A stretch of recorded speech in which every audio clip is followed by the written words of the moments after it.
m'appelle dans le silence.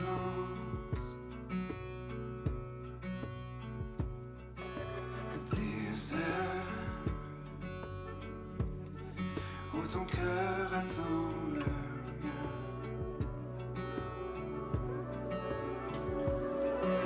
Je ferai taire au fond de moi le bruit qui me cache ta voix. Je te redonnerai la place, ta place. Un cri, silence. Je reconnais la voix de mon âme dans le silence. Tu réponds au soupir de mon âme. Un cri, silence. Je reconnais la voix de mon âme dans le silence. Tu réponds au soupir de mon âme.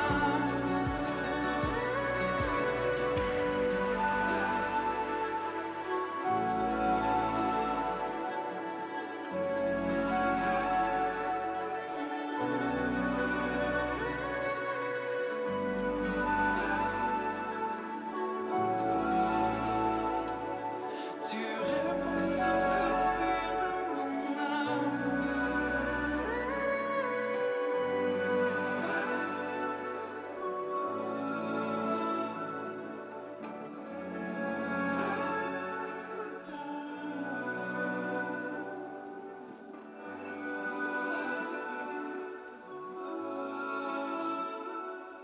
Tu réponds au soupir de mon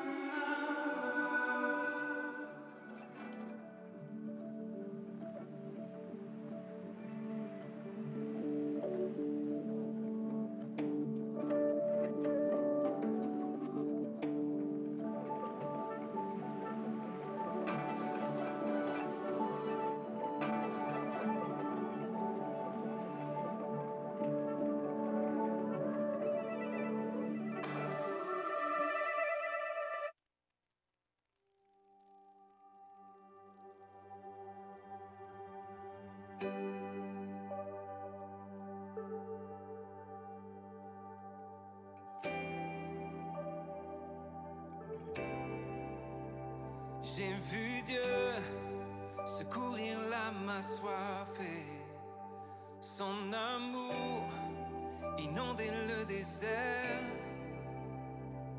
Ne me dites pas que ses bontés sont épuisées, ses merveilles remplissent l'univers. J'ai vu Dieu délivrer le condamné, l'accueillir de ses bras grands ouverts. Ne me dites pas que son pardon est limité. Le salut en lui nous est offert. Jésus-Christ, seul sauveur, le nom au-dessus de tout nom.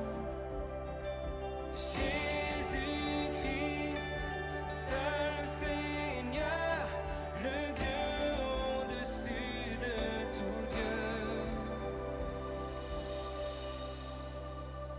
J'ai vu Christ revêtu d'autorité, élevé à la droite du Père. Ne me dites pas que la mort pouvait triompher. Sa puissance a terrassé l'enfer. J'ai vu Christ rassembler ses rachetés, les nommer témoins de sa lumière. Ne me dites pas que son église est dépassée.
Jésus n'est pas le seul Dieu.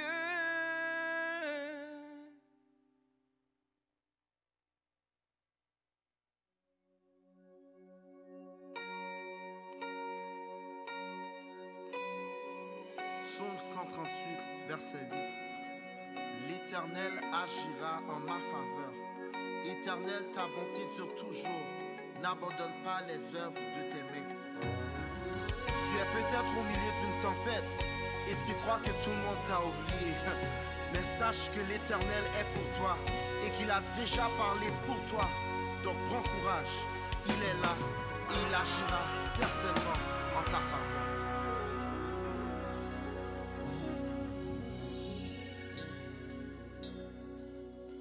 Peu importe ce qui m'arrivera,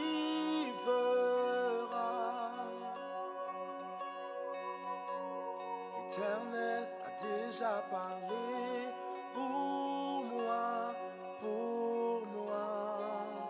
Ses promesses n'en ne failliront pas. Je ne crains rien, l'Éternel est pour moi, pour moi. Tu es l'Éternel,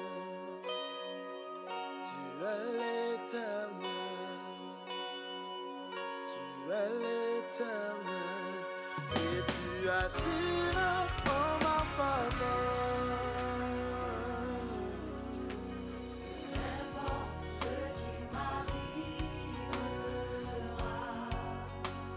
L'Éternel a déjà parlé pour moi, ses promesses n'en ne failliront pas. Je ne crains rien, je ne crains rien, je ne crains rien. L'Éternel est pour moi, pour moi. Tu es l'Éternel, tu es l'Éternel, tu es l'Éternel, et tu agiras en ma faveur. Tu es l'Éternel, tu es l'Éternel, tu es l'Éternel, et tu agiras en ma faveur. Tu es l'Éternel, tu es l'Éternel, tu es l'Éternel, et tu agiras en ma faveur. Tu es l'Éternel, tu es l'Éternel, tu es l'Éternel, et tu agiras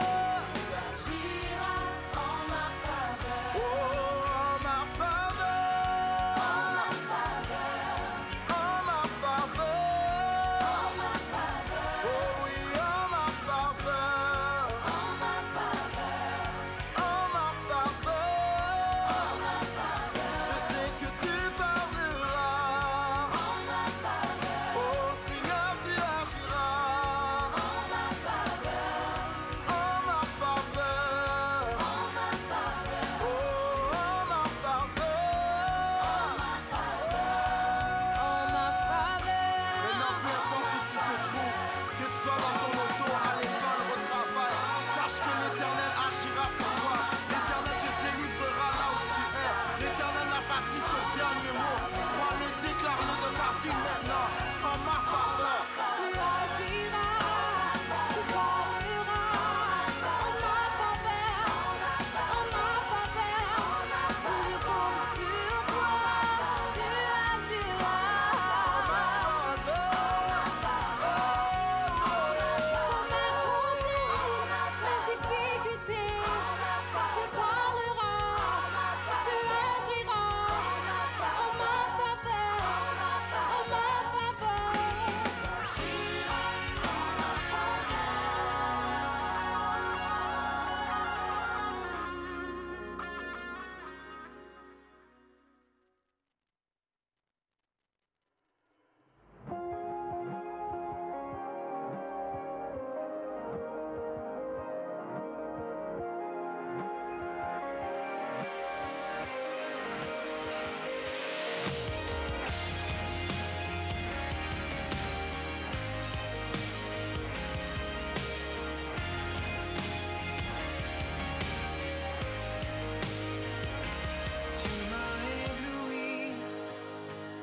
Par tes mélodies, tu m'entoures d'un chant d'amour,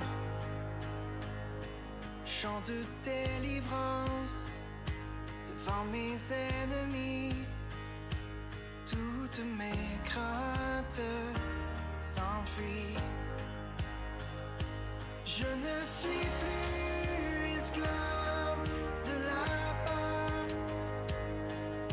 Je suis enfant de Dieu. Je ne suis plus esclave de la peur. Je suis enfant de Dieu.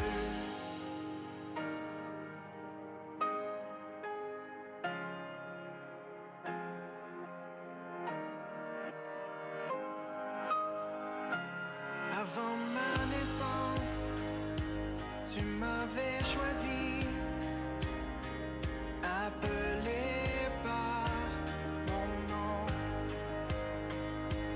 Tu m'as adopté, je suis de ta famille. Ton sang coule dans mes veines.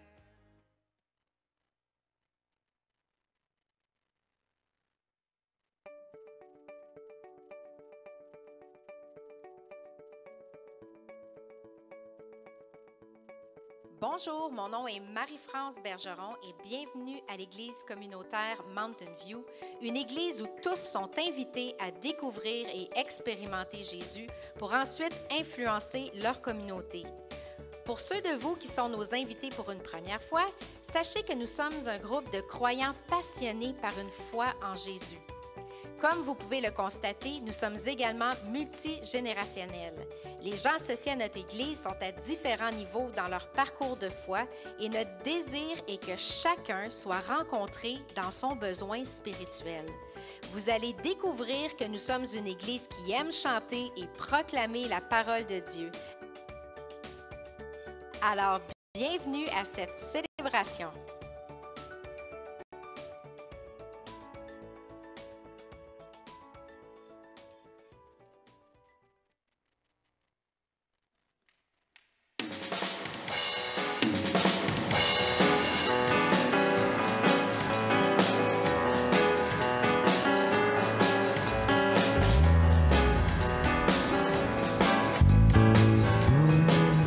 J'entends, je sais qu'il a sauvé mon âme. Je sais qu'il a sauvé mon âme. Son sang a couvert mes péchés, je le crois. Je le crois. Il a effacé ma honte. En son nom, et je suis guéri. Je le crois. Si je crois. J'entends, j'élèverai cette bannière. J'élèverai cette bannière. Avoir un roi qui est vivant, qui a vaincu la mort.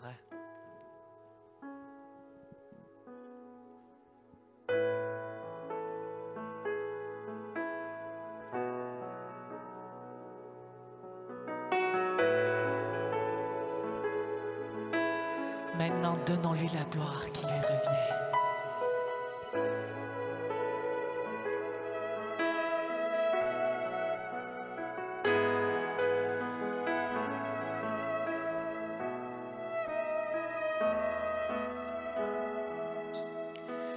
Tous les anges et les saints se courbent devant toi. Les anciens déposent leur couronne devant le trône du Dieu très saint. Tu es digne de tout, Seigneur.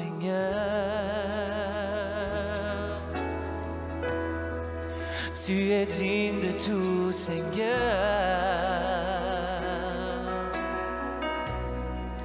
Car tout nous vient de toi et tout revient à toi. Oui, tu mérites toute la gloire.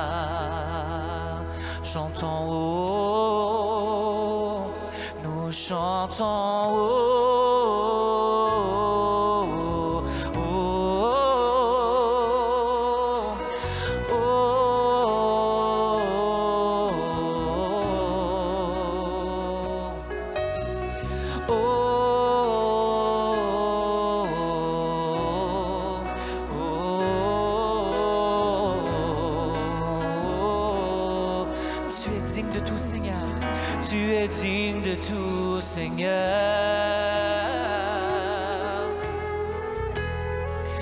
Tu es digne de tout, Seigneur. Oh, car tout nous vient de toi et tout revient à toi. Tu mérites toute la gloire. Chantons, tu es digne de tout, Seigneur. Oh, tu es digne de tout, Seigneur. Oh, tu es digne tout, Seigneur, oh, car tout nous vient de toi et tout revient à toi. Tu mérites toute la gloire. Chantons jour et nuit. Jour et nuit, nuit et jour, un parfum s'élève. Jour et nuit, nuit et jour, c'est notre encore une fois. Jour et nuit, nuit et jour, un parfum s'élève. Oh oui, c'est notre louange. Jour et nuit, nuit et jour, un parfum s'élève. Jour et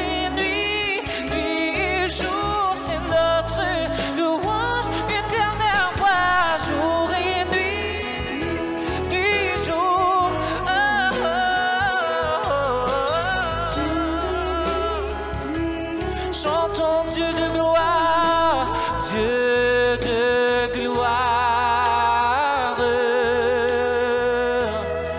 Oui, Dieu de gloire.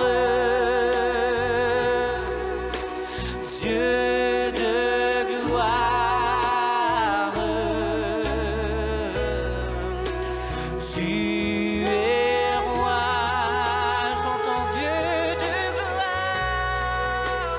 Dieu de gloire, oh, Dieu de gloire,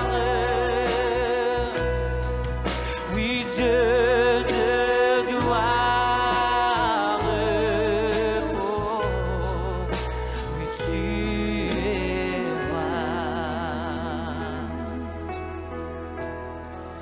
Tu es digne de tout, Seigneur. Tu es digne de tout, Seigneur.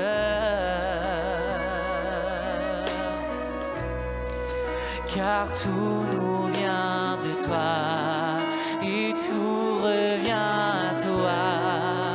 Tu mérites toute la gloire.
combat pour nous en tout temps, entouré de tous les anges. Et je prends plaisir à savoir que tu es couronné vainqueur, mon secours et mon défenseur, mon ami et mon sauveur. Par ta grâce je vis, j'existe pour t'adorer. Quand j'entends louer ta grandeur, devant toi je me prosterne. Et la peur se tait devant toi. Tu es couronné vainqueur.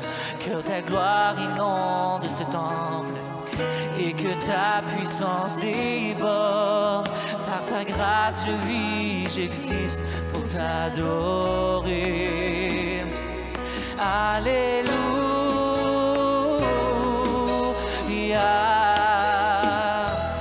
Tu as triomphé, tu as triomphé. Alléluia. Jésus, tu as triomphé du monde. Tu as triomphé du monde. Sans relâche, tu intercèdes. Les perdus sont retrouvés. Tu ne seras jamais vaincu, car tu es couronné vainqueur. Oh Jésus, tu es le Messie, l'espérance du monde entier. Par ta grâce, pour t'adorer. Oh, alléluia.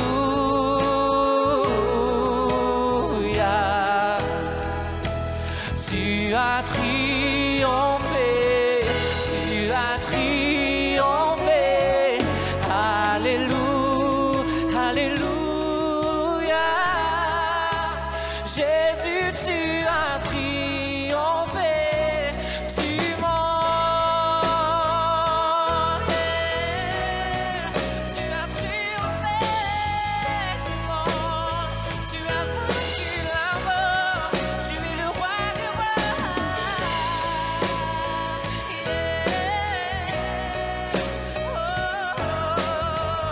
Chantons ensemble, les forteresses tomberont. Les forteresses tomberont et les hauteurs s'abaisseront. Tu es couronné vainqueur, tu es vainqueur, tu es vainqueur. Les forteresses tomberont et les montagnes s'abaisseront.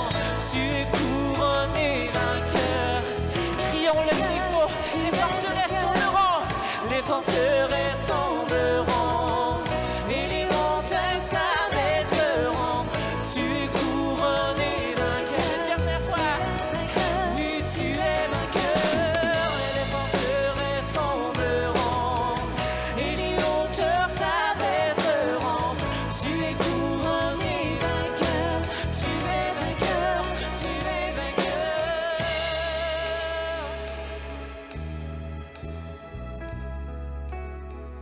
À la croix, ton œuvre accomplie, ton corps fut enseveli. La mort n'a pu te retenir, car tu es couronné vainqueur. Chantons Alléluia. Alléluia.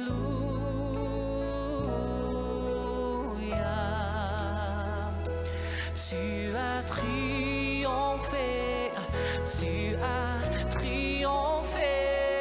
Alléluia. Jésus, tu as triomphé du monde. Tu as triomphé du monde.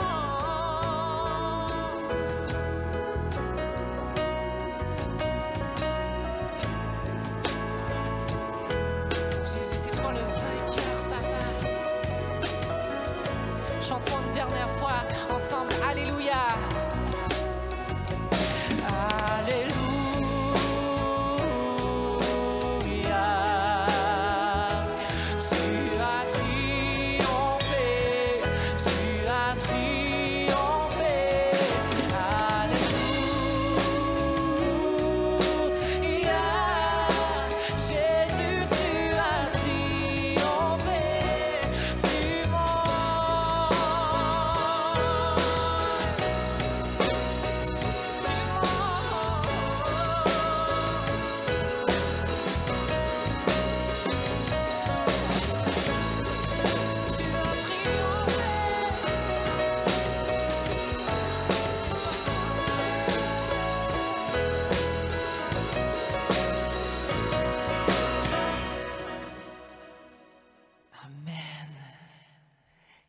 chanson. Dieu a triomphé. Peu importe le challenge dont tu fais face, sache que Dieu l'a déjà vaincu pour toi. Tout ce que tu as à faire, c'est t'attacher à lui.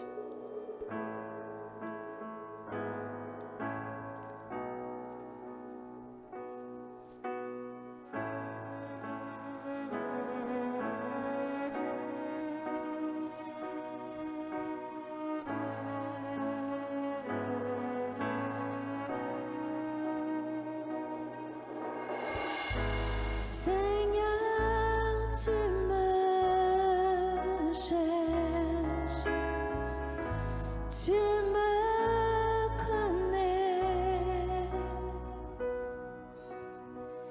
Et si je t'oubliais,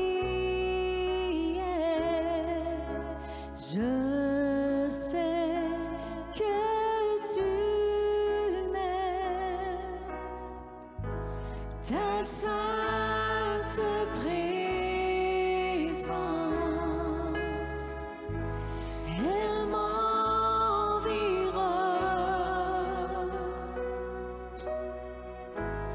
À chaque moment, je sais que tu m'aimes. Je sais que tu m'aimes.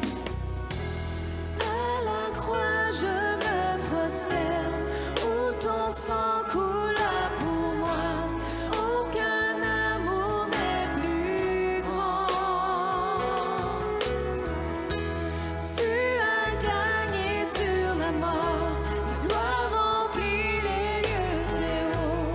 Rien ne peut nous séparer.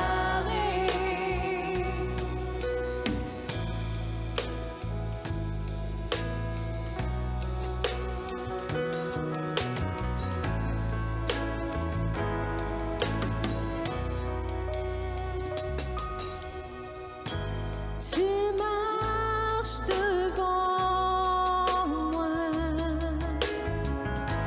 tu gardes mes pas, ta main me soutient. Je sais que tu m'aimes. Je sais que tu m'aimes. Si tout s'effondrait devant mes yeux, tu resterais là. Je sais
Reposez dans sa paix ce matin.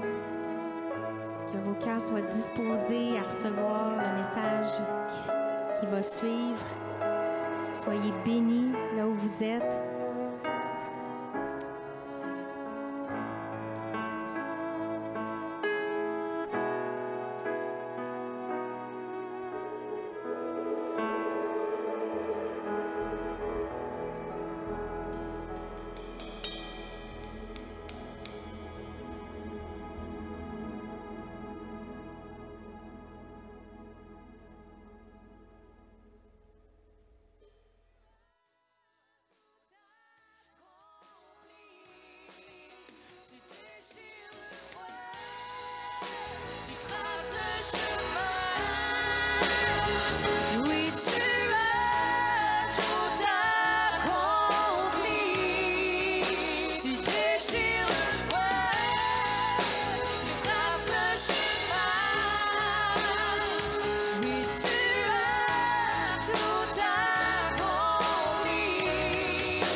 Tu as gagné sur la mort, ta gloire remplit les lieux très hauts, rien ne peut nous séparer.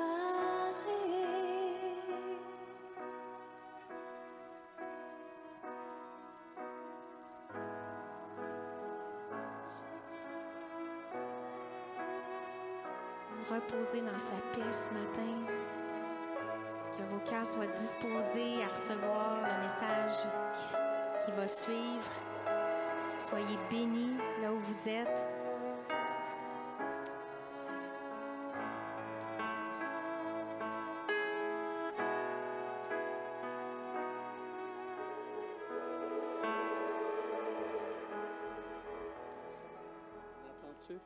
Ça marche? Oui! OK, je vais enlever mon... Bonjour, bonjour à tous. Ça fait du bien de vous voir en personne. Ça fait déjà quelques semaines que c'est ça. On était à la maison. Nous, on s'est farci la COVID dans les dernières semaines, là, à tour de rôle. On a joué à la queue-leu-leu. Mais bon, on a traversé ça, merci Seigneur. Fait que on est immunisé. 3 vaccins plus la COVID, on est blindé. Tout va très bien, fait que c'est ça. Alors, et puis, les bonnes nouvelles aussi, dans le sens où on va pouvoir être ensemble, tout le monde, là, très bientôt. Donc, dès dimanche prochain, je ne me trompe pas, là, j'annonce pas, oui, c'est ça. Dès dimanche prochain, on va pouvoir être ensemble très bientôt, puis on prie que ce soit de mieux en mieux. Merci Seigneur. Voilà, donc je vais inviter tout d'abord les préposés à l'offrande à s'approcher parce que vu qu'on est ensemble aussi, on va participer à l'œuvre du Seigneur ici à l'Église communautaire Mountain View. Évidemment, si vous êtes à la maison, je pense aussi qu'il y a une possibilité, vous allez voir à un moment donné apparaître à l'écran, il y a une possibilité de pouvoir faire vos offrandes via le web. C'est possible, donc ou sinon la semaine prochaine. Évidemment, ça mène un coup dur à notre vie de communauté, toutes les restrictions sanitaires, évidemment, pas juste au niveau physique puis humain, mais au niveau aussi financier. Alors, c'est pas évident, mais on sait que vous avez tous à cœur l'œuvre, le ministère du Seigneur à l'Église communautaire Mountain View. Et voilà, donc on remercie le Seigneur que vos cœurs quand même soient unis et puis que vos offrandes aussi soient fidèles. Nous avons à travailler ensemble à l'œuvre du Seigneur et puis on bénit le Seigneur que cela puisse se faire aussi à ce niveau-là, au niveau financier. Alors, je vous invite à un moment de prière. Seigneur, nous voulons te remercier tout d'abord et avant tout parce que tu pourvois à nos besoins, tu veilles sur nous, tu es notre bon berger. Tu nous donnes ce qu'il nous faut, tu nous soutiens, tu nous gardes, Seigneur. Nous voulons, en tant que communauté travailler aussi en famille. Nous voulons partager les uns avec les autres. Et nous voulons que ces outils que tu nous donnes pour faire l'œuvre, autant ce bâtiment, tous les appareillages, tout le côté médiatique, tout ce qui est là et tout ce qui pourra se développer également. Seigneur, nous prions que tu nous aides à être une Église qui répand un témoignage vibrant, vivant, efficace. Et Seigneur, voici ces offrandes que nous t'apportons. Nous te demandons de les faire fructifier pour toi, pour l'avancement de ton règne. Au nom de Jésus, nous prions. Amen. Voilà, je voulais dire quelque chose que j'ai oublié tout dans le fond, mais je ne sais pas sinon, les annonces, c'est ça. C'est que la semaine prochaine, on va être ensemble. Donc, aujourd'hui, c'est le dernier dimanche où on est. Là, on a une sorte d'hybridation parce qu'on a une partie de la communauté qui est ici présente. Et puis, il y a vous qui êtes à la maison également. Bon, alors, oui? Les reçus d'impôts sont prêts. Excellent. C'est ça. Donc, ceux qui sont présents ici ce dimanche peuvent aller chercher leur reçu d'impôt auprès de Diane. Et puis, ceux qui sont là la semaine prochaine, pensez-y de passer par le bureau, voir Diane pour avoir vos reçus d'impôt. Merci beaucoup. Bon, ça y est, ça clôt les annonces. Alors, cette semaine, je vais revenir peut-être un petit peu, vous allez voir à l'écran, encore, la série Sûr et solide. C'est pas pour continuer à enseigner à ce sujet-là, mais c'est juste que je vais faire un glissement vers ce que je veux vous partager ce matin. Donc, on a vu les fondements de l'Église, et puis la série, oui, elle nous a permis de revenir aux fondamentaux, à ce qui est fondamental dans l'œuvre du Seigneur à différents niveaux. Et puis, on a vu aussi là-dedans qu'on était pour le Seigneur Dieu qui nous a racheté un joyau sur la terre. Mais donc, dans la prochaine diapositive, ce que ça nous amène à penser et à voir, c'est que nous, sachant ces choses-là, sachant comment fonctionner, qu'est-ce qu'on fait comme on le voit à l'écran? On gère, ça roule. Hein? Il y a un CA tantôt, là. Oui, il y a un conseil d'administration. Mais évidemment, il arrive des trucs. Hein? Il arrive la COVID. Et puis, il arrive les mesures sanitaires, et puis, il arrive différents problèmes, et puis, bon, c'est pas évident. Puis, finalement, c'est sûr qu'à travers tout ça, même si on gère, même si on veut avancer avec les principes de Dieu, on veut faire de notre mieux, il arrive des trucs. Et la question, des fois ça arrive, hein, chaque dans notre, on se dit, puis, écoute donc, Jésus, qu'est-ce qui se passe donc? Comment ça se fait, Jésus? Tu sais, on vient de chanter des cantiques qui nous disent, hein, il a triomphé sur la mort, Jésus avec nous, et puis on est vainqueurs, etc. Mais tu sais, des fois, dans la réalité, c'est peut-être pas aussi yéyé que ça, non, n'est-ce pas? Oui? Hein? On va être franc. Des fois, on se demande, on se dit, coudonc, Jésus, dans tout ça, qu'est-ce qui se passe? Qu'est-ce qui se passe, Seigneur? Moi, des fois, j'ai une image un petit peu, c'est comme si, on niaise, là, mais c'est comme si, ah oui, c'est l'école du dimanche que je suis en train d'oublier, mais ça ne sera pas long, on attend la monitrice. La monitrice est-elle là? Es-tu arrivée? Elle est là. OK, bon, ben on va inviter les enfants à s'approcher. C'est ça. Elle s'en vient. Elle est là! Elle est là. Vous êtes à la maison, là, vous ne voyez pas ce qui se passe. C'était ça, la petite lumière qu'il y avait dans mon dash. Je disais, j'oublie quelque chose. Les offrandes, OK, les offrandes sont faites, les annonces, oui, les annonces sont faites. Je disais, OK, c'est correct, mais la lumière a continué à clignoter, c'est fatigant. C'est quoi cette lumière-là déjà? Tu sais, c'est comme dans mon auto, là, j'ai une nouvelle voiture, là, c'est super technologique, toutes sortes de lumières qui allument là-dedans. C'est le fun, mais des fois, c'est... Ah, bon, allumer la lumière, c'est quoi ça? C'est quoi? C'est quoi cette lumière-là? Bon, en tout cas, fait que, bon, on a trouvé. Voilà la lumière! Ah oui, donc! Oh, Seigneur. Est-ce qu'il y a quelqu'un qui veut prier pour les enfants, puis les bénir au nom du Seigneur? Quelqu'un librement. Vous n'allez pas entendre dans la maison, mais on va profiter. Merci beaucoup. Marie-Claudine va prier.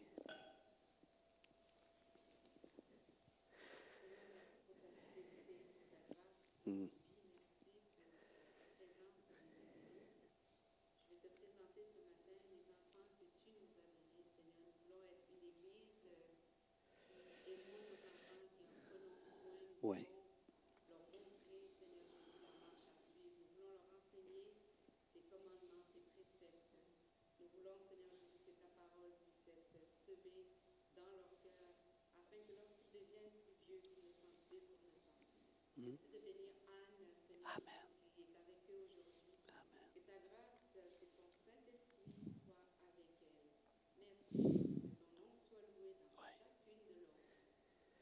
Amen. Amen. Bon, la petite lumière s'est éteinte, c'est bon. Ouf. Mais oui, on peut baisser un petit peu le micro, il me semble. Je pousse toujours un petit peu ma voix, là, mais là, je me retiens. Merci beaucoup. Tiens-moi. Il y a des fois où ça donne l'impression que l'Église, c'est une drôle d'analogie, vous allez me dire, là, je pense que c'est à cause que j'ai suivi la série Perdu dans l'espace sur Netflix, là. Mais il y a des fois qu'on a l'impression qu'on est comme une base, tu sais, quand on dit, bon, par exemple, l'Église, c'est le joyau de Dieu, etc. Mais des fois, on a l'impression qu'on est comme une base exploratrice, on est là, on est loin, puis on a ce qu'il faut pour pouvoir, mais il faut qu'on se débrouille. Débrouillez-vous, tu sais, puis des fois, ben, on aimerait ça être en contact avec la Terre, puis tu sais, dire, il se passe de quoi, qu'est-ce qu'on peut faire? Mais non, tu sais, c'est comme, on essaie de se débrouiller, on essaie d'arranger, puis on n'a pas toujours des réponses. Est-ce que vous me suivez, là? Tu sais, comme la COVID, là, ça aurait été le fun d'avoir une ligne directe, vraiment, vraiment savoir, là, tu sais, Jésus, ouais, c'est quoi la vraie réponse? Qu'est-ce qu'il faut faire, là, vraiment, là, pour réconcilier tout le monde, pour que tout le monde sache qu'est-ce que Jésus veut qu'on fasse face aux mesures sanitaires? Ça aurait été bien, hein? Non, on ne l'a pas eu. Et c'est pour ça, et Jésus dans tout ça. Non, mais ça pose des grosses questions, mais on ne va pas se faire à croire ici, là. On va dire, oh non, c'est tout bien, on a triomphé, etc. Non, ça ne va pas bien autant que ça, là. Mais est-ce que, parce que ça ne va pas bien, Jésus a perdu le contrôle? C'est ça la vraie question. Allô? Quand t'arrive le malheur, hein, puis la maladie, puis des trucs comme ça, là, wow! Écoute, oui, il est en contrôle, oui, il est Seigneur, mais non, attends un peu, Qu'est-ce que ça veut dire, ce qui se passe là présentement? Qu'est-ce qui se passe? Ça ne va pas bien, c'est difficile. Jésus, allô? Ici la base, perdu dans l'espace. On va parler de ça ce matin. Alors, où est-ce que je vais vous amener? Prochaine diapositive, à une vision. C'est une vision, c'est un rêve, c'est une vision. Vous allez me dire, oui, mais c'est plus qu'un rêve. Oui, mais c'est quand même une vision. Ben, moi, j'en ai jamais eu, mais ceux dont j'ai lu qui en ont eu des visions, ils disent, c'est comme un rêve, les yeux ouverts. OK? Tu vois des affaires qui ne sont pas normales, c'est bizarre, mais c'est puissant. Ça te parle, ça te rentre dedans, puis ça t'imprègne complètement. Et il y a un apôtre qui a eu la plus longue, la plus grande vision qui n'a jamais été faite, et c'est celle de l'Apocalypse. C'est des dizaines de chapitres, là. C'est une vision extraordinaire. Mais imaginez-vous, le gars qui a eu cette vision-là, il est martyr. Il est emprisonné en raison de sa foi. Il s'est fait attraper par les autorités romaines.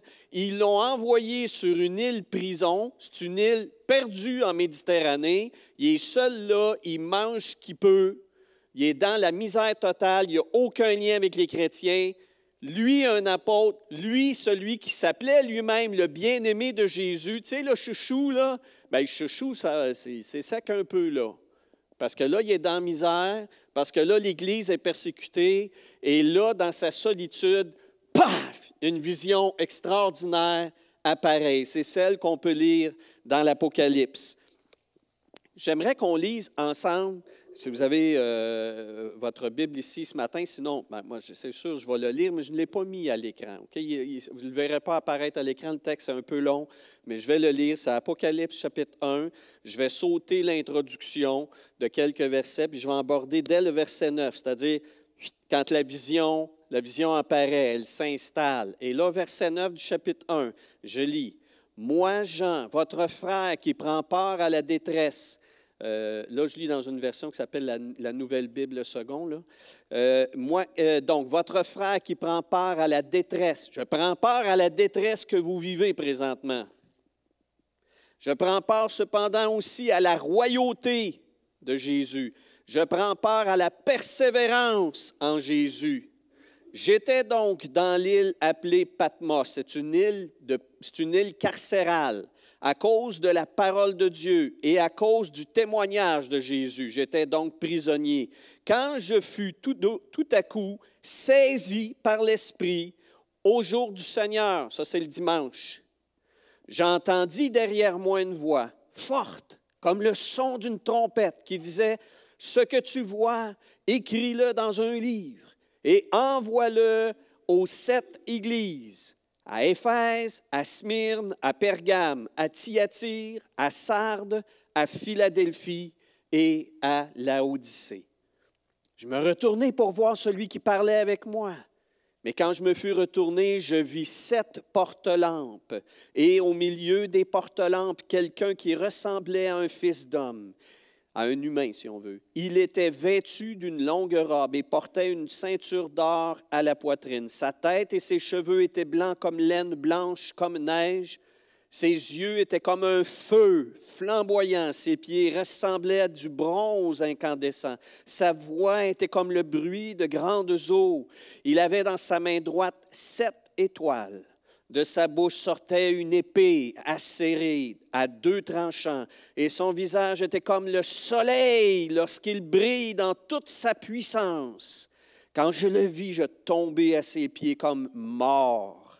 Alors, il posa sur moi sa main droite en disant, « N'aie pas peur, Jean, c'est moi qui suis le premier et le dernier. Je suis le vivant. J'étais mort. Mais je suis vivant maintenant à tout jamais, et j'ai les clés de la mort et du séjour des morts. Écris donc ce que tu as vu, ce qui est et ce qui va arriver après. Quant au mystère des 7 étoiles que tu as vues dans ma main droite et aux 7 porte-lampes d'or, eh bien les 7 étoiles sont les anges des 7 églises et les 7 porte-lampes sont les 7 églises. » Alors moi, je pose une question suite à la lecture, évidemment. La question, là, on l'a sur la dia, la prochaine. Là. Qu'est-ce qu'il fait là? Qu'est-ce que c'est ça? Qu'est-ce qu'il fait là, Jésus? Qu'est-ce qu'il fait là, présentement? Donc, une vision. Et ça commence comme ça, hein, c'est assez spécial. Le film, la vision commence avec une image de Jésus. On comprend, évidemment, c'est Jésus, il l'a spécifié. Jésus placé au milieu de 7 chandeliers d'or, des porte-lampes. En fait, c'était plus des menorahs. Je n'ai pas trouvé une image avec vraiment des menorahs. Ce n'est pas des chandeliers comme vous voyez à l'écran. Là. C'était vraiment des menorahs. C'est des chandeliers à 7 branches. Chaque église est une menorah. La menorah, bon, on fera ça une autre fois, la symbolique. De toute façon, il est au milieu et il porte en sa main 7 étoiles. Et puis là, il y a la brillance, puis tout ça. Puis, bon, mais qu'est-ce qu'il fait là? Qu'est-ce qu'il fait là? Et la réponse à ça se trouve dans les 7 lettres qu'il va dicter à Jean. Et dans les 7 lettres dictées à Jean, il y a une expression dans la bouche de Jésus qui revient 7 fois pour chacune des églises. Et vous allez le voir à l'écran, prochaine dia, c'est « je vois clair ». En fait, le mot, c'est « eido », E-I-D-O, le « eido ». Et « eido » a été traduit dans certaines Bibles françaises, « je connais ». C'est quand je connais tes œuvres, ou je connais ta détresse, ou je connais ta souffrance, je connais.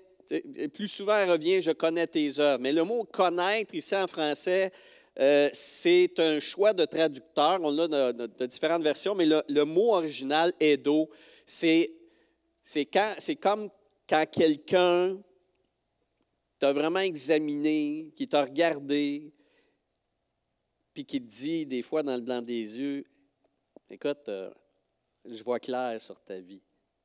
Là, quand quelqu'un te dit ça, généralement, tu es comme malaise, tu te sens tout nu. Parce que quand une personne peut vraiment te dire en vérité, je vois clair dans tes affaires, elle est en train de dire, je vais au-delà de ce qui paraît. Je vais au-delà de ce que tu es en train de montrer. Et je vois véritablement quelles sont dans ton cœur tes motivations profondes. Je vois vraiment qu'est-ce qui te détermine, qu'est-ce qui t'anime, qu'est-ce qui te pousse. Alors oui, tu fais ceci, tu vis cela, etc., mais moi, je vois les vraies affaires. Et ça, c'est ça le mot « eido ». Et Jésus, c'est pour ça que j'aime mieux la traduction, « je vois clair sur ce que tu es en train de vivre présentement ». Et qu'est-ce que Jésus voit dans la prochaine diapositive? Bien, on va regarder tout d'abord l'aspect des 7 étoiles. Pourquoi Jésus tient 7 étoiles? Et il dit, ça, c'est les 7 angelos, c'est les 7 messages ou messagers. Mais je voudrais juste qu'on s'arrête tranquillement sur ce fait-là que Jésus dit, moi, là, sur ce que les églises sont en train de vivre, je vois très clair ce qui se passe. Je vois très clairement ce qui est en train de se produire présentement. Je vois totalement et je vois clairement. Et pourquoi cela peut-il le dire? Juste quelques versets qu'on va voir ensemble. Qu'est-ce que ça veut dire, ça? Ou pourquoi fait-il cela? Jésus, rappelons-nous, au moment où il a quitté la terre, c'est écrit par Matthieu. En tout cas, il y a quelques détails différents avec Acte 1, là, mais dans Matthieu, c'est écrit, tout d'abord, Jésus se présente en disant, « Toute autorité m'a été donnée dans le ciel et sur la terre. Quant à moi, je suis... » Puis là, il va donner sa grande commission, aller par le monde, et il conclut en disant, « Quant à moi, je suis avec vous tous les jours jusqu'à la fin du monde. » Donc, ce n'est pas perdu dans l'espace là, qu'on vit. Là. On n'est pas une base éloignée sur la terre, éloigné de celui qui est notre maître, puis qui a dit pourtant qu'il était avec nous tous les jours. Alors, il est avec nous présentement. Là, vous allez dire, oui, mais pourquoi on vit ce qu'on vit? Vous allez voir, quelques instants, on va y venir. Prochain texte que je voudrais souligner avec vous, juste pour qu'on comprenne qu'est-ce qu'il fait présentement Jésus.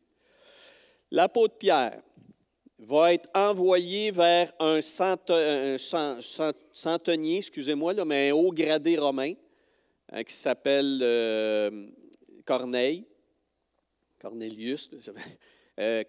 et là, il va prêcher l'Évangile. Or, c'est intéressant parce que ça, il y a des éléments dans la prédication de Pierre qu'on ne relèvera pas, nous autres, dans notre façon moderne de voir l'Évangile. Là. Mais il va dire, Pierre va souligner dans son Évangile à Corneille ceci, Jésus nous a enjoints, c'est-à-dire nous a obligés de proclamer au peuple et d'attester que c'est lui que Dieu a institué juge des vivants et des morts. Or là, évidemment, ça n'apparaît pas dans plein de petits feuillets d'Évangile, ça. On n'a pas tendance à souligner le fait que si Jésus est le roi sauveur, il est également le juge des vivants et des morts.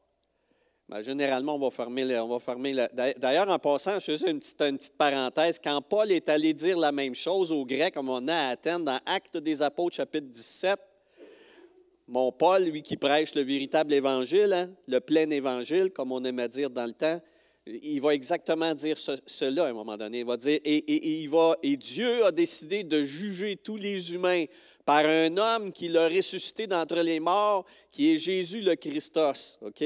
Jésus Christou, qui dit aux Grecs. Et là, ça dit, les philosophes, à ce moment-là, ont dit, oh, OK, c'est correct, là, c'est bon, OK, on passe au suivant, ils l'ont floché. Parce que quoi? Les humains, ils n'aiment pas ça être jugés. On n'aime pas ça être jugé. Ça ne fait pas du bien. On n'aime pas ça. Parce que quand quelqu'un juge, surtout nous autres ici au Québec, on assimile le mot « juger » avec le mot « condamner ». Mais pourtant, quand vous allez dans le dictionnaire français, allez dans n'importe quel dictionnaire français, juger, ce n'est pas condamner. Juger, c'est examiner attentivement. Lorsqu'on établit un coroner ou un juge sur une problématique, soit une mortalité non explicable, une situation comme récemment, là, avec justement la condition des CHSLD, avec, au premier printemps là, de la COVID, il y a 2 ans, on a établi, il y a quelqu'un qui va être un juge dans tout ça. Mais ce n'est pas parce qu'il est juge de la situation qu'il la condamne. Il est juge de la situation parce qu'il va se pencher sur tous les faits avérés, les faits réels, et il va établir un diagnostic, ou en tout cas, il va établir face à ça un examen approfondi, un diagnostic. Il va établir un diagnostic. Et dans notre gouvernement, nous, il n'y a pas le pouvoir d'appliquer les recommandations. Le gouvernement devrait appliquer les recommandations, mais bon, le gouvernement ne le fait pas tout le temps. Mais c'est ça un juge. Jésus, lui, il est comme ça. C'est-à-dire, Jésus examine ce qu'on vit, il nous voit traverser ce qu'on traverse, puis il établit un diagnostic juste, et puis il va appliquer le remède. Il va appliquer les règles. C'est ça un juge. Est-ce que c'est pour sacrer une volée? Non, non, non, c'est pas ça. C'est pas, il juge. Moi, j'aime pas ça, Jésus, il m'aime. Si Jésus m'aime, il ne me juge pas. Allô? J'entends ça, moi, des fois. On peut entendre ça dans des chansons, on peut entendre ça dans des commentaires, on peut entendre ça dans des témoignages. Parce que je suis sauvé, Jésus est mort, je ne suis pas jugé. C'est bizarre parce que l'apôtre Pierre, lui, dans son évangile, Jésus juge les vivants et les morts. Allô? Puis c'est dans le credo des apôtres, le plus ancien credo des apôtres, là, la Didaché, qu'on appelait la Didaché, là, c'est le plus loin texte doctrinal chrétien qu'on peut retrouver, la Didaché. Et puis dans la Didaché, c'est dit, il est juge des vivants et des morts, ça fait partie de l'Évangile.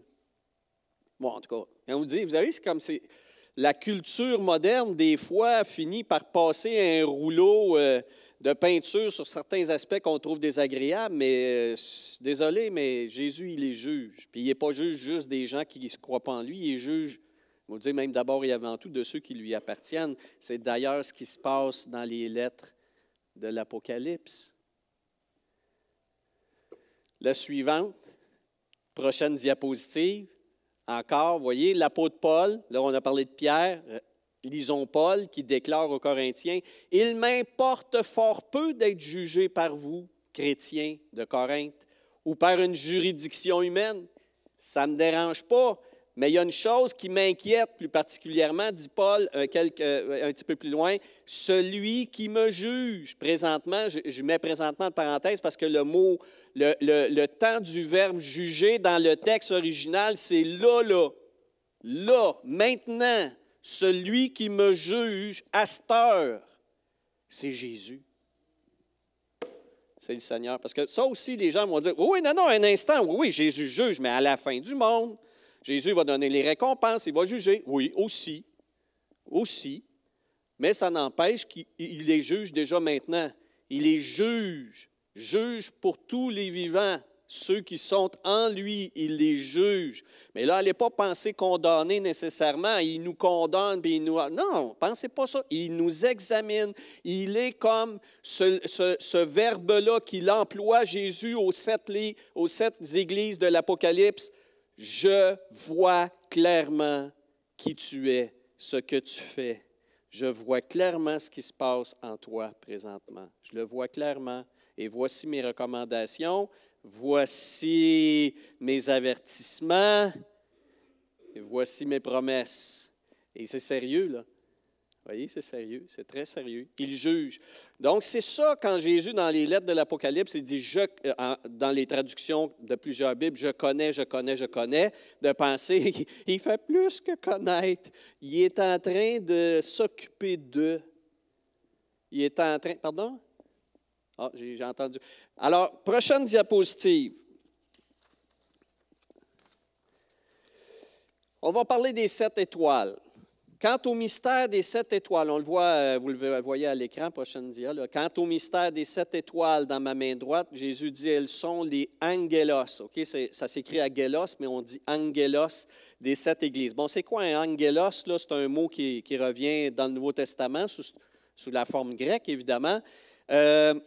La majorité du temps, la trentaine de fois où ça apparaît, c'est un personnage spirituel, okay, qu'on appelle en français un ange. Okay? Mais le mot veut aussi dire messager. Ça peut aussi dire un envoyé porteur de message. Je vous mets les traductions, là.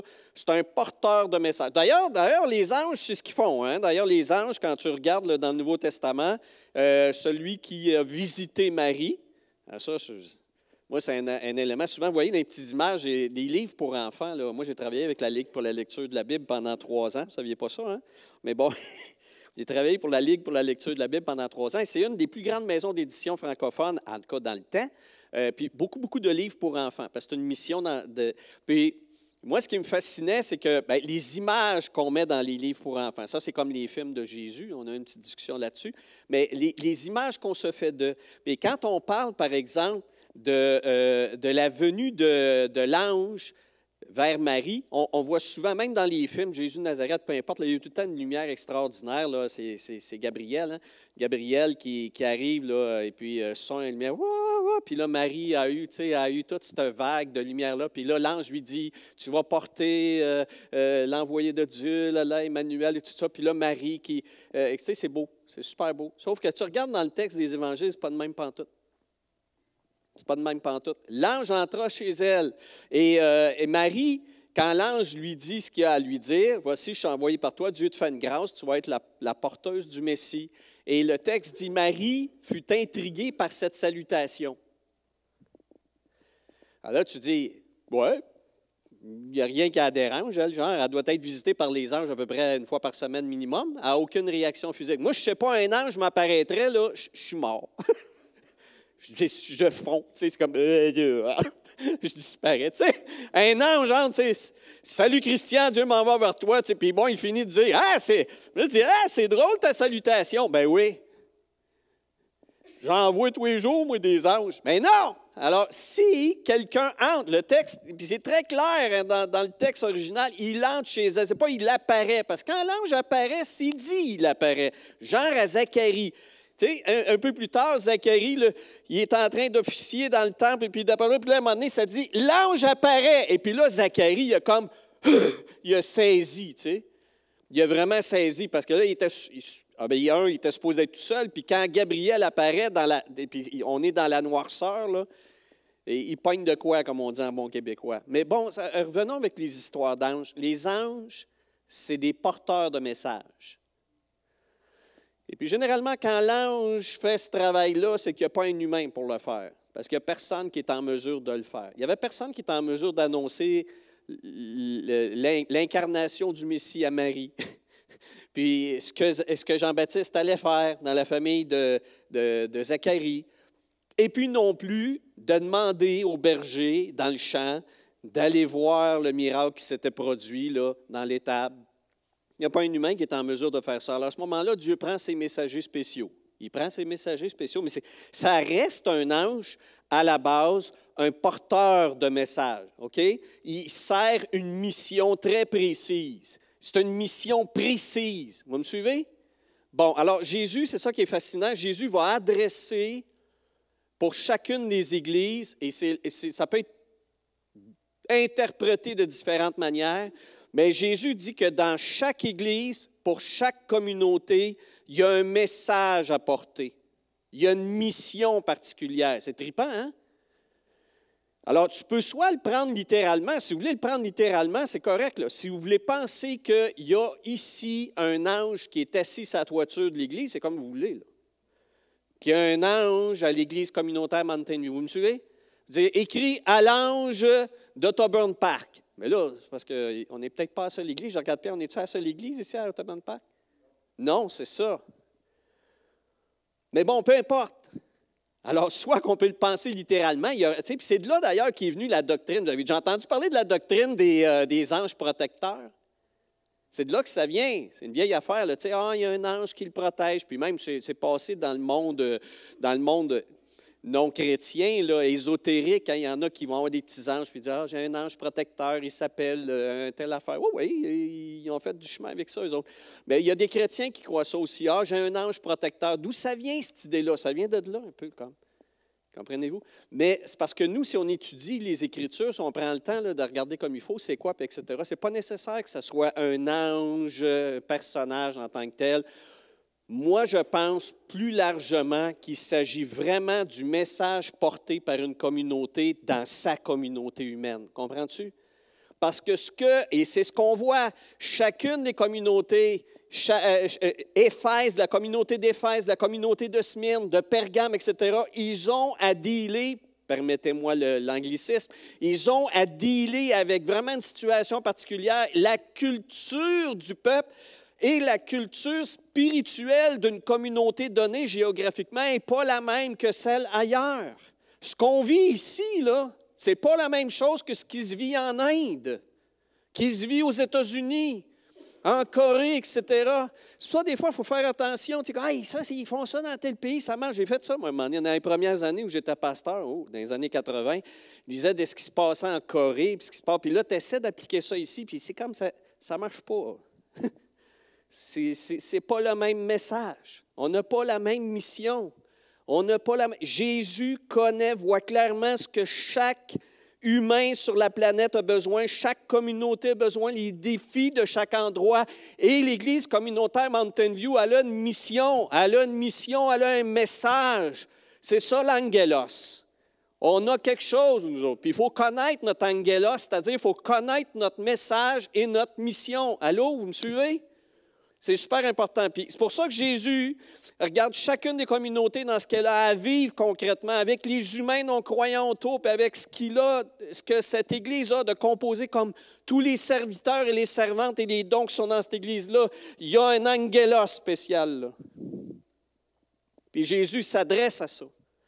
Jésus, quand il s'adresse à moi, il s'adresse à ce qu'il a déposé en moi. Allô? Moi, je sais que Jésus, quand il me regarde avec le don qu'il m'a accordé. Qu'est-ce que je fais avec? Ça va-tu? Moi, non, mais dire ça, pour moi, c'est comme ça me fait tellement de bien. Je parlais avec un frère hier, mais c'est ça qui me bénissait. Je me disais, en y parlant, c'est que quand tu sais quel est ton angelos à toi personnel, c'est quoi ta mission, c'est quoi ton message, c'est quoi ta destinée, c'est c'est ça? Qu'est-ce que tu dois faire avec ce qu'il t'a donné? Enfin, tu peux départager. Ça, c'est pas pour moi, ça, c'est pour moi. Ça, oui, je voudrais bien, mais je ne suis pas doté pour faire ça. Il faut que j'aille voir un ami, un frère, un compagnon de combat qui, lui, a cet angelos-là. Lui, il a ce message-là. Lui, il a cette mission-là, puis il va m'aider. Puis c'est pour ça qu'une communauté, on a besoin de dons différents, de personnes différentes pour pouvoir faire la mission totale. Ce n'est pas un pasteur unique qui va faire la mission totale. C'est des ouvriers, puis c'est toute la communauté. C'est ça, les étoiles dans la main de Jésus. Jésus a des étoiles. Nous sommes une étoile brillante dans la main de Jésus. Mais pour ça, il faut comprendre ça. Il faut comprendre qu'on est des messagers spéciaux situés dans une géographie spéciale, dans une culture spéciale et dans une époque spéciale, puis on doit faire face à ce qu'on a à faire face. OK? Puis il se passe des affaires ailleurs, positives, négatives. On va prier pour eux, mais il faut être conscient que nous, ce qu'on a à vivre, ce n'est pas pareil comme ce qu'il y a ailleurs. On n'a pas la même situation. Puis regardons, vous lisez les lettres de Jésus aux 7 églises. Ce n'est pas pareil nulle part. Regarde, on va prendre un exemple. Regardons la prochaine image, Camario. L'église d'Éphèse. Moi, c'était une église, j'aurais été bien là-dedans. Parce que c'est une église d'enseignants puis de docteurs. On ne lira pas le texte, là. On ne va pas faire l'étude des 7 églises un matin. On n'a pas le temps. Mais si vous lisez l'église d'Éphèse, c'est extraordinaire. Jésus dit, « Je vois clair ce qui se passe en toi. Je vois tes œuvres, je connais tes œuvres. Écoute, tu as réussi à démasquer de faux apôtres.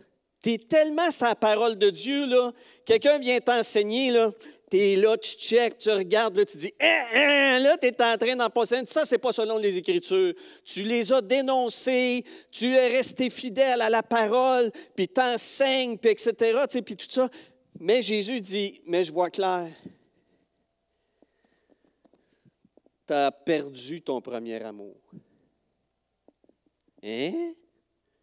Mais écoute, c'est une église, là, ça marche, là. Ils ont des ministères, eux autres, là. Eux autres, ils étaient sur Internet, il y avait un gros site web, là, il y avait des écoles bibliques, tout ça, là. École biblique, ministère incroyable, là, ça marchait à l'église d'Éphèse. D'ailleurs, ils ont eu, semble-t-il, Jean comme évêque, là. Mais bon, peu importe. C'est une église extraordinaire. Et Jésus, pourtant, voit clair. Dans cet activisme biblique-là, Jésus voit qu'à l'intérieur du petit fond du petit cœur, l'arbre est dans ses feuilles. Jésus voit que c'est de l'activisme à un point où ils peuvent carrément se passer de Jésus. Je dirais, à un moment donné, là, tu peux tellement dans une église, ou même comme personne, être pris dans tes affaires chrétiennes, dans ta vie chrétienne bien organisée, que la fraîcheur puis la piété de la foi première, c'est disparu. Tu sais, c'est comme un couple, dans le fond, qui sont super bien arrangés, la maison va bien, sont là les enfants, les activités, tout va très bien. Tu sais, chacun des parents a sa profession, a ses affaires, tout fonctionne, ça roule, tout ça. Mais tu sais, dans le petit fond du petit cœur, du petit nœud, du profond, l'amour n'est plus là. Le premier amour n'est plus là. C'est triste. Puis là, toi, de l'extérieur, tu pourrais regarder cette famille-là et dire, eux, ils réussissent. Une belle maison, belle voiture, chacun a sa carrière, les enfants sont bien placés, c'est du monde intelligent. À chaque fois que tu leur parles, tu te dis, wow, tu sais, vraiment, là, tu sais, ils savent ce qu'ils font, ils pensent, etc. Mais si on pouvait voir comme Jésus voit, on verrait que voilà deux individus qui vivent ensemble, mais qui ne s'aiment plus, comme ils étaient fiancés, comme quand ils étaient fiancés. L'amour n'est plus là. Oh boy! Mais Jésus lui dit, regarde, c'est tellement grave que je t'avertis. Si tu ne reviens pas à ton premier amour, moi, je prends le témoignage qui est le tien présentement, puis je l'enlève, je le déplace. Le terme grec dit, je ne l'élimine pas, le terme grec, je le move. En anglais, là, je le déplace. Puis ça va être une autre communauté qui va faire ce que toi, je t'ai demandé de faire. Oh! Et c'est pour ça que ce que vous voyez à l'écran, pas de vérité doctrinale sans montrer de l'amour. Il faut absolument que la vérité théologique, biblique, etc., il faut absolument que tous les ministères, même s'ils sont très bibliques, c'est biblique. Oui, mais il faut que tout ça se vive dans l'amour. Je ne sais pas, ça devait être sec puis rude un peu, je ne sais pas. En tout cas, Jésus lui a vu, il y avait un problème. Il a jugé. Bon, quelques exemples, je suis là un peu, mais c'est sûr, comme je dis, Éphèse, c'est des situations que j'ai connues. La suivante, on ne les fera pas les 7, ne craignez pas. Smyrne, c'est une église persécutée. Quand je vous disais tantôt que l'angelos d'une église, ce n'est pas l'angelos d'une autre. L'angelos d'Éphèse, c'est une église qui est reconnue, qui est réputée, qui a son ministère, qui est bien installé, mais l'amour premier est disparu. Ils ont du travail à faire là-dessus. Sinon, l'église de Smyrne, c'est une église persécutée. Elle a à peine la capacité de s'installer. Puis de la manière, quand tu lis ça, tu sens que c'est une église, comment on appelle ça, une église souterraine. Elle n'a même pas de bâtiment s'il y a de quoi, parce que les chrétiens qui se font reconnaître comme chrétiens, il y avait ça aux premières heures du christianisme, il y a 2000 ans à l'époque romaine. Quand tu te faisais reconnaître comme chrétien, c'était comme, j'ai un billet direct vers la prison, puis vers la torture. Et c'était ça. Puis Jésus dit, les opposants vont réussir à fermer la bâtisse, vont réussir à enlever votre témoignage public. Mais j'ai des petites nouvelles pour eux autres. Je suis la résurrection et la vie. Ils ne vont pas tuer mon témoignage. Puis même si vous passez par la mort, moi, je vais ressusciter des choses. Peut-être pas avec ces personnes-là mortes, mais je vais ramener le témoignage parce que l'angelos, le message et le ministère à Smyrne, il va rester.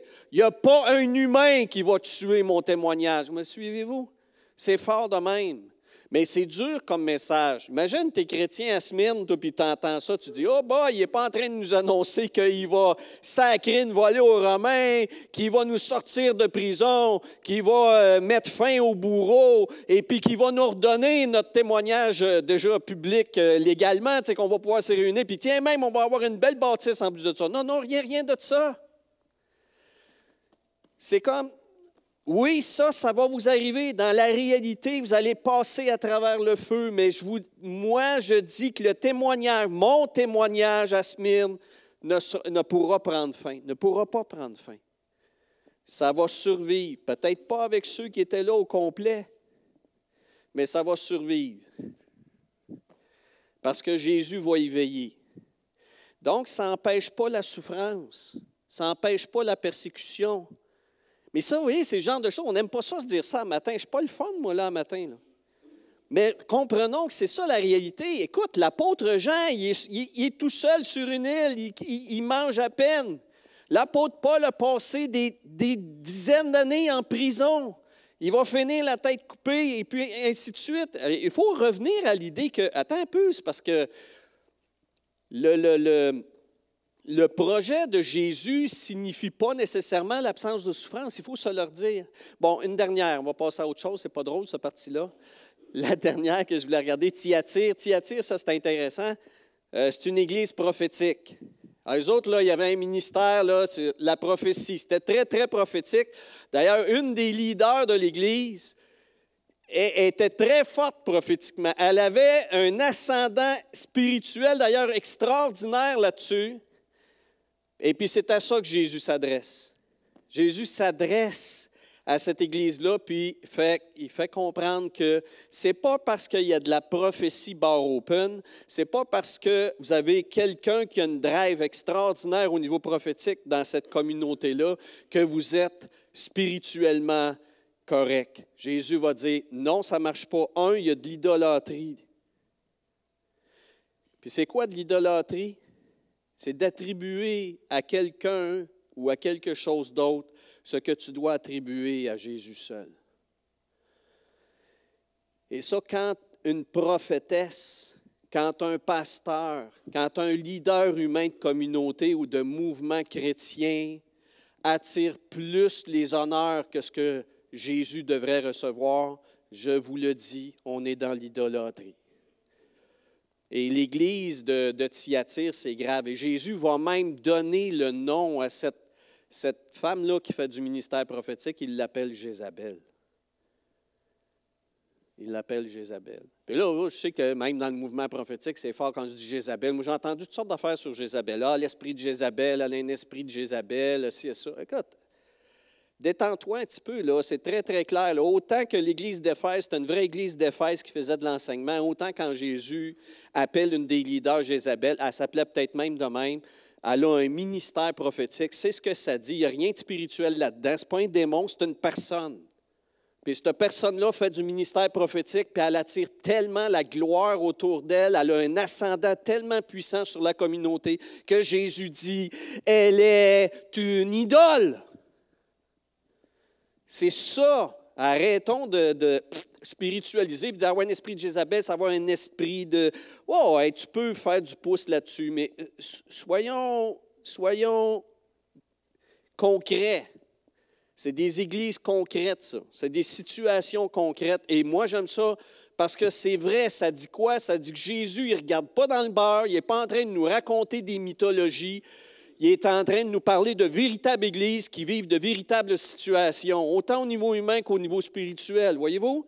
Et puis, c'est qui Jézabel? C'est une leader d'église qui est, wow, hey, c'est fort prophétiquement, puis qui vont à des points. Puis j'ai entendu, moi, des affaires dans des églises où le prophétique est très fort, où ça ressemble énormément à ça. Moi, je peux dire, en lisant l'église de Thyatire, c'est pas un rêve. Je vois ça dans certains milieux prophétiques, ce genre de choses-là. Puis il y en a qui sont en train de prendre la gloire, puis la place, puis les honneurs qui ne sont dus qu'à Jésus seul. C'est grave. Alors, et ça continue comme ça. On ne le fera pas tout. C'est comme je dis, on ne fera pas le tour. Mais qu'est-ce que ça nous montre? Ça nous montre que Jésus, même si l'Église s'en va des fois dans le fossé, ça ne veut pas dire que Jésus est déconnecté, qu'il est dans son ciel ailleurs en train de faire le party pendant que l'Église tente de se débrouiller. Non! Il continue de voir clair, de juger et d'intervenir. Ça n'intervient pas à la vitesse qu'on voudrait. C'est comme Jésus n'est pas descendu dans l'Église de Thyatire pour sacrer une volée à Jézabel. Non! Il lui a dit, écoute, j'ai donné du temps pour qu'elle se repente. Il est patient. Vous savez, c'est une des caractéristiques de Dieu. Dans son caractère, Dieu dit, moi, je suis patient. Dans le texte original, là, c'est drôle, hein, ça dit long de narine. Mais j'aime tellement ça. Oui, c'est long de narine. Les Hébreux, tu sais, moi, ça me fait penser quand quelqu'un me disait, respire par le nez. Vous n'êtes pas déjà fait dire ça? À un moment donné, quand tu pompes la stime, là, puis là, quelqu'un respire par le nez. C'est exactement l'image que les Hébreux avaient dans leur langage. Puis Dieu s'appelle comme ça. Il dit, moi, je suis long de narine. Encore une chance que Dieu respire parce que, hey boy. Alors ça nous donne du lousse. Puis Jésus dit ça. Jésus dit, j'ai été patient. Je lui ai donné le temps de se repentir. Mais là, non, ça n'a pas fonctionné, alors je vais intervenir. Alors, ce n'est pas parce que dans une église, il y a une situation, comme dans le cas de Thyatire, une situation prophétique erratique et idolâtre. Ça n'a pas de sens ce qui se passe là. Ce n'est pas parce que ça marche puis que ça pogne, parce que c'est le cas, là. Ça fonctionne à Thyatire. Ça marche, écoute. Ce n'est pas parce que c'est comme ça que Jésus est d'accord. Parce que lui voit clair sur les motivations, sur les choses profondes. Mais à un moment donné, il va se passer de quoi? Ça va s'écrouler. À un moment donné, il va se passer de quoi? Le témoignage va fondre, va descendre, puis ça va se passer ailleurs. Parce que Jésus, il est toujours dans l'avancement de son règne. Jésus ne détruit pas son témoignage, il le déplace. Ça va changer de place. Et moi, j'ai vu ça. J'ai vu ça, ça s'est passé. J'ai vu ça dans une église que je suivais énormément. Le Seigneur a fait vraiment la même chose que ce que moi j'ai vu dans Thyatire. C'est comme, ça a dégonflé. L'Église a dégonflé, le témoignage s'est déplacé. Parce que Jésus run sa business. Jésus run sa business. Jésus n'est pas en dehors de ses affaires. Il est très patient. Il est très patient. Il avertit.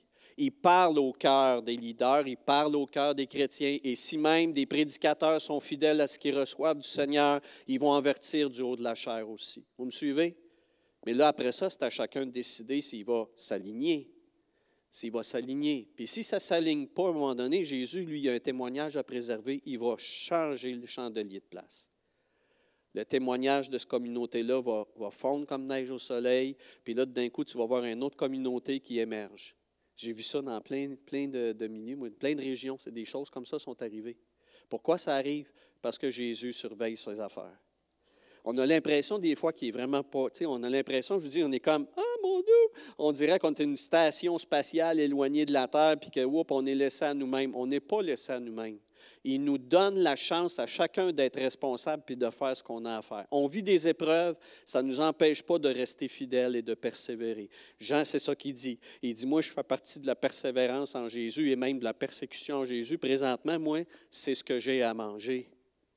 Moi, c'est ça mon pain quotidien. Mais si c'est ça mon pain quotidien, je vais le manger, mon pain quotidien. Je vais vivre la persévérance en Jésus, impliquant la persécution présentement. C'est ça. C'est mon honneur à moi présentement, puis je vais la tenir jusqu'au bout. Puis si ça va jusqu'à la mort, ça ira jusqu'à la mort. Mon gain reste éternel. Et ça, c'est vrai, c'est le genre de choses. Et on termine avec ça. Il y avait une dernière image. Tu sais, Jésus, au bout du compte, là, il a toujours dit, puis là, on était dans le prophétique avec Thyatire, c'est pour ça que je terminais avec ça, qu'au bout du compte, si on veut savoir qu'est-ce qui est bien puis qu'est-ce qui ne l'est pas, il faut toujours revenir aux fruits. Jésus, quand il a parlé dans Matthieu 7, puis on a cette mise en garde-là dans d'autres évangiles, ça revient dans les évangiles parallèles, Jésus va toujours dire, quoi qu'il arrive, quoi qu'on en dise, au bout du compte, si on veut juger si une chose est de moi ou elle ne l'est pas, regardez le fruit. Puis c'est quoi le fruit? Moi, j'aime Paul. Paul a décidé de mettre des mots là-dessus. Et Paul, vous voyez, prochaine diapositive, nous dit dans Galates 5, 22, il dit, le fruit qu'on doit porter avec la puissance de l'Esprit de Dieu, c'est quoi? C'est l'amour. Oups, on revient à Éphèse. Éphèse, église biblique, extraordinaire ministère d'enseignement, etc. Pas d'amour. Pas d'amour. Je ne sais pas comment, là, je n'ai pas la vidéo de l'Église, mais il y avait un manque d'amour. Or, c'est le premier fruit. C'est l'amour, c'est la joie, c'est la paix, c'est la patience, c'est la bonté, la bienveillance, la foi, la douceur, la maîtrise de soi. Ça, c'est ça le fruit. Et Jésus dit, peu importe le prophète, le prédicateur, le pasteur, le leader, peu importe le ministère, si tu veux savoir si ça vient vraiment de moi, si les choses sont selon moi, regarde la personne, vois clair. Parce que c'est ça que Jésus regarde. Jésus regarde, est-ce que tu as l'amour? Puis des fois, ça, nous, on est, tu sais, quand on est, nous, comment je peux dire, le spectateur, auditeur d'un ministère XY, on n'a pas la possibilité de connaître la personne dans sa vie personnelle. C'est sûr, là. Puis des fois, il y a des gens qui ont des ministères qui sont même carrément séparés, éloignés. Ils ne veulent pas parler à personne. Ils font leur affaire après ça. Ils disparaissent. Ils sont comme, ils s'en vont dans leur intimité. Moi, je ne vois pas Jésus qui faisait ça, un. Puis deuxièmement, pourquoi tu te caches? Moi, j'ai besoin de voir ton fruit dans ta vie réelle. Est-ce que tu as une personne que si j'entre en contact avec toi, je constate ton amour? Je suis ton frère? Est-ce que j'ai du mépris? Est-ce que je me sens rejeté ou est-ce que je me sens accueilli comme un frère bien-aimé? Allô? C'est tout un fruit, ça, l'amour. C'est peut-être ça qui manquait à l'Église d'Éphèse. Oui, c'était très sa parole, mais c'était la parole avec un bat de baseball. Tu sais, bang, bang, obéissez à la parole du Seigneur. Pif, paf, pouf. Tu sais, Jésus dit, OK, arrête ça tout de suite, là, parce qu'il te manque le fruit numéro 1. L'amour et ainsi de suite, la joie, la patience, la maîtrise de soi. Il faut que tout serviteur et servante du Seigneur manifeste le fruit du Saint-Esprit. Il faut, si tu dis que tu es rempli du Saint-Esprit, il doit y avoir les fruits qui vont avec. Si ce n'est pas là, tu te poses un point d'interrogation parce que là tu es en train de voir clair les choses que Jésus te demande de voir. Allô? Alors nous, on se laisse fasciner des fois par des succès numériques. On se laisse fasciner par toutes sortes de choses. Le succès financier, le succès numérique, le succès populaire, la diffusion de ce site web-là, le ci, le ça. On est fasciné par ce genre de choses-là. Jésus, lui, voit clair. Jésus, lui, voit clair. Jésus, lui, veut voir l'amour, veut voir la joie de Dieu, veut voir la paix de Dieu, veut voir la maîtrise de soi, il veut voir la patience, il veut voir la bonté. Il veut voir la bonté. Alors, si ces choses-là, toi, dans ce que... Parlons-nous, là, rentrons en nous-mêmes, puis dire, dans ce que moi, je pense vouloir faire pour Jésus, dans ce que je veux faire pour Jésus, si ce qui émane de moi n'égale pas ces choses-là, si ce que je fais manque d'amour, ne manifeste pas l'amour, ne manifeste pas la joie, ne manifeste pas la bonté, ne manifeste pas la maîtrise de moi, ça ne va pas bien, là. Allô? Ça ne va pas bien, là. Ça ne sent pas l'œuvre de Jésus. Là, mes frères, mes sœurs, on a vraiment à se passer au petit tamis fin, là. Puis c'est ça le tamis, là. Fait que c'est beau de dire, ah, moi, je fais ça pour Jésus, puis là, je fais ça pour Jésus, mais des fois, on a un zèle amer. Tu sais, Paul disait, les Juifs sont zélés, man. C'est comme, wouh, quel zèle! Mais c'est un zèle amer. Ce n'est pas le zèle de Dieu, ce n'est pas le zèle de l'Esprit Saint. Mes frères et sœurs, des fois, on pense qu'on va faire quelque chose pour Dieu, qu'on est zélé. Ah, on est ci, on est ça, mais arrêtons-nous 2 secondes, puis voyons clair en nous-mêmes qu'est-ce qu'on transpire comme fruit. Mais pas le fruit numérique, là, pas le fruit populaire, pas le fruit de « Ah, c'est beaucoup, c'est l'abondance », puis ça, non, le fruit de l'Esprit. Comment ça sort de ma vie? Est-ce que c'est ça qui sort de ma vie dans ce que je fais? Puis écoute, les témoignages de personnes qui avaient des ministères extraordinaires, comme le film, là, je vous disais récemment, là, Les yeux de ma fille, là, c'est un gars, lui, qui était... Puis quand tu regardes leur vie, ce couple-là ne s'aimait pas. C'était un couple qui était adulé par des chrétiens aux États-Unis. Ils ne s'aimaient pas, l'homme, la femme. Ils étaient infidèles.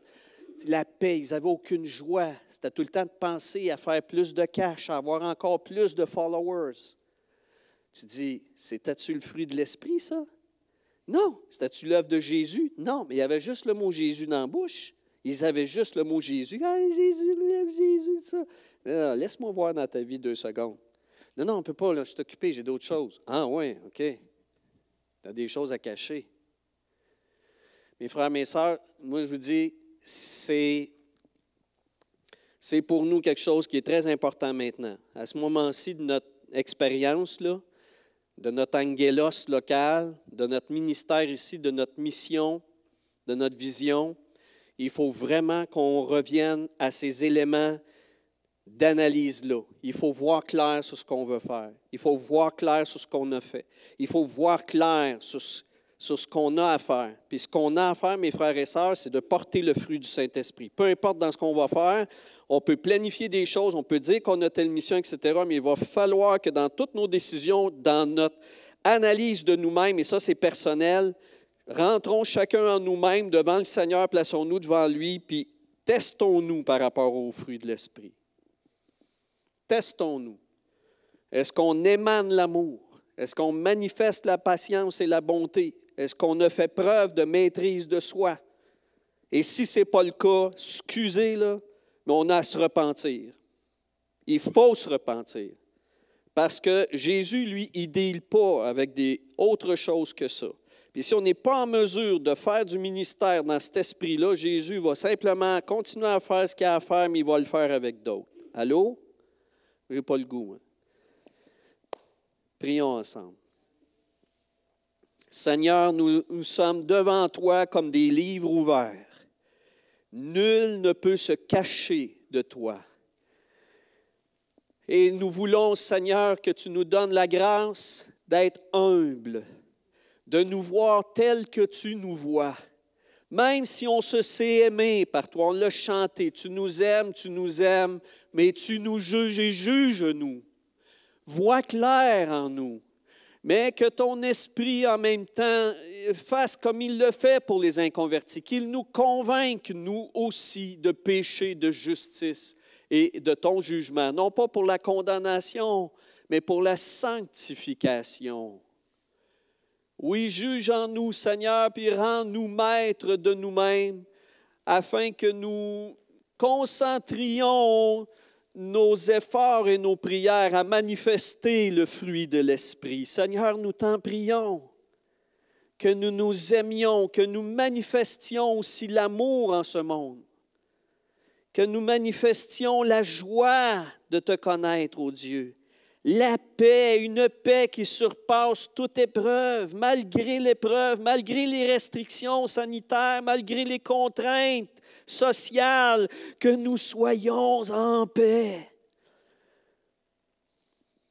Que nous soyons patients, même si c'est long au mois de février, même si on est tanné des mesures sanitaires, que nous soyons patients les uns envers les autres, même si on n'a pas toute la même idée là-dessus. Même si on n'a pas toutes les mêmes solutions, les mêmes convictions, rends-nous patients les uns pour les autres et aimants, qu'on exerce les uns envers les autres la bonté, la bienveillance aussi envers le monde, que nous continuions à avoir foi, confiance en toi, Jésus, que tu n'as pas perdu le contrôle, mais pas une seconde.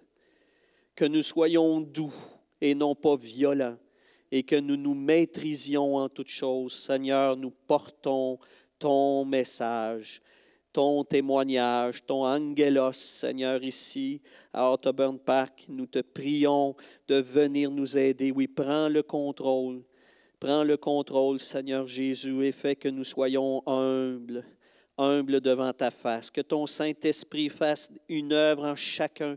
Nous prions les uns pour les autres, afin que aujourd'hui et dans les prochains jours, Seigneur, nous nous replacions devant toi, dans tes priorités à toi, dans tes fruits à toi. Seigneur, nous te prions instamment, afin que l'Église communautaire Mountain View soit comme un verger du fruit de l'Esprit. Qu'on soit porteur, comme un bel arbre ici, un beau pommier plein de fruits mûrs et goûteux. Seigneur, que s'élève ici un témoignage du fruit de l'Esprit. Nous t'en prions. Toi, Jésus, le Maître et le Seigneur, le Roi Sauveur, Jésus, nous prions et nous disons Amen. Amen, Amen et Alléluia. Soyons bénis, car le Seigneur nous bénit. Bonjour et bonne semaine à vous tous, ainsi qu'à la maison. Amen.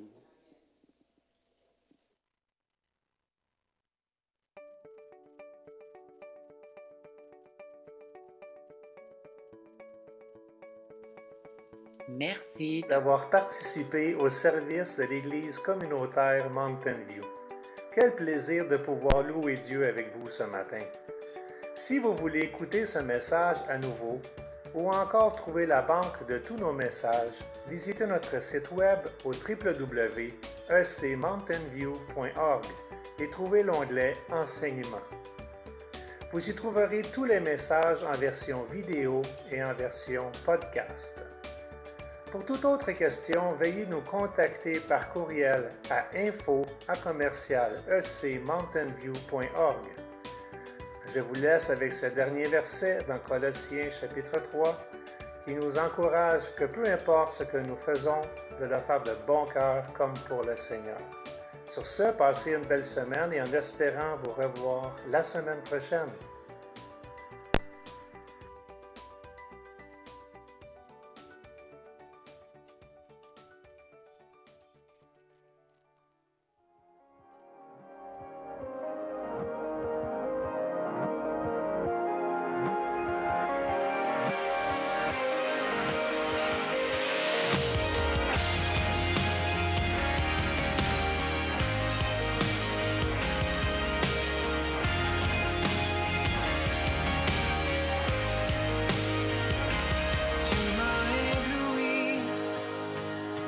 Tes mélodies, tu m'entoures d'un chant d'amour, chant de délivrance devant mes ennemis. Toutes mes craintes s'enfuient. Je ne suis